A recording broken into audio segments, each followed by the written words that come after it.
అందరికీ నమస్కారం। ఈ యొక్క 26-27 విద్యా సంవత్సరం ప్రారంభమైన సందర్భంగా కల్వకుర్తి మోటార్ వెహికల్ ఇన్స్పెక్టర్ గారిని మరికొన్నటువంటి స్థానిక విద్యార్థి నాయకులతో కలిసి ఇక్కడ ఒక రిప్రజెంటేషన్ వినతి పత్రం ఇవ్వడం జరిగింది। మరి ముఖ్యంగా అందులో అంశాలని పొందుపరచడం ఏం జరిగిందంటే మా కల్వకుర్తి నియోజకవర్గంలో కానివ్వండి నాగర్ కర్నూలు డిస్టిక్లో కల్వకుర్తి పట్టణంలో కుప్పలు తెప్పలుగా ప్రైవేటు పాఠశాలలు బోర్డులు పెట్టుకొని తెచ్చుకుంటున్నవి। దాంతో పాటుగా ఆ ప్రైవేటు పాఠశాలలు అనేటివి ఆ విద్యార్థులను తరలించడం కోసము మరి ఫిట్నెస్ లేనటువంటి బస్సులను సరిగా సౌకర్యాలు లేనటువంటి బస్సులని మరి రోడ్లపైకి తెచ్చి విద్యార్థుల యొక్క ప్రాణాలతో చెలగాటుగా మారుతున్నారని చెప్పేసి ఈరోజు ఎంబీఏ అధికారి కల్వకుర్తి గారి దృష్టికి ఇక్కడ ఉన్నటువంటి విద్యార్థి సంఘ నాయకులతోని సార్ దృష్టికి తీసుకోవడం జరిగింది। వారు కూడా ఈరోజు సానుకూలంగా స్పందించడం జరిగింది। మేము మరి ముఖ్యంగా ప్రైవేటు పాఠశాలను హెచ్చరిస్తున్నాము, డిమాండ్ చేస్తున్నాము ప్రభుత్వాన్ని కూడా, రవాణా శాఖ అధికారులను కూడా మేము విజ్ఞప్తి చేస్తున్నాము। మరి ముఖ్యంగా కల్వకుర్తి పట్టణంలోని ప్రతి ఒక్క ప్రైవేట్ పాఠశాల యొక్క బస్సుని తనిఖీ చేయాలి। మరి ఏ పాఠశాల బస్సు తీసుకున్నా కూడా కనీస వసతులు లేవు, అందులో ఒక అటెండర్ ఉండడు, అటెండర్ లేకుండానే మరి అక్కడ బస్సులలో విద్యార్థులను తరలిస్తుంటారు।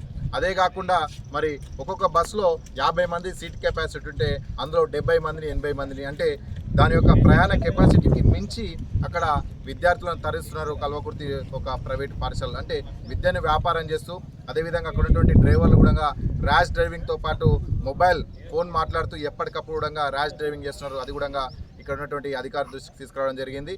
మరి ఇదే కాకుండా ప్రతి ఒక్క ప్రైవేటు పాఠశాల బస్సులో ఎవరైతే విద్యార్థులు ప్రయాణిస్తున్నారో ఆ విద్యార్థులు ఎవరెవరు ప్రయాణిస్తున్నారు అనేది అక్కడ లిస్ట్ అనేది పొందుపాటు చేయాలి ప్రతి ఒక్క బస్సులో।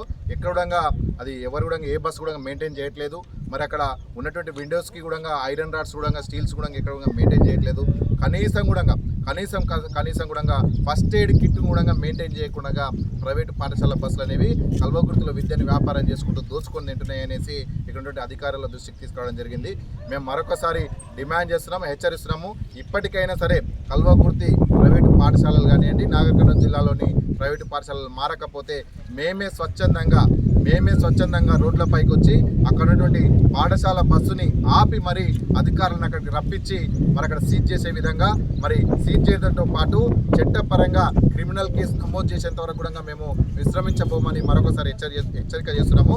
మీరు ఇప్పటికైనా మారండి, మీరు మారకపోతే మీ బస్సులని మేమే స్వయంగా పట్టిస్తాము, క్రిమినల్ కేసులు పెట్టిస్తాము, మరి చర్యలు తీసుకునేలాగా మేము ధర్నాలు చేస్తాము, అధికారుల దృష్టికి మరీ తీసుకుపోతాము, ఇక్కడితోనే వదిలిపెట్టామని మరొకసారి తెలియజేస్తూ ఇప్పటికైనా ప్రైవేటు పాఠశాలలు మీ యొక్క తీరుని మార్చుకోమని హెచ్చరిస్తున్నాము। విద్యని వ్యాపారం చేయకండి, ఒక విద్యని ఒక యొక్క మంచి ఉద్దేశంతో తీసుకుపోవాలని తెలియజేస్తున్నాము। జై తెలంగాణ।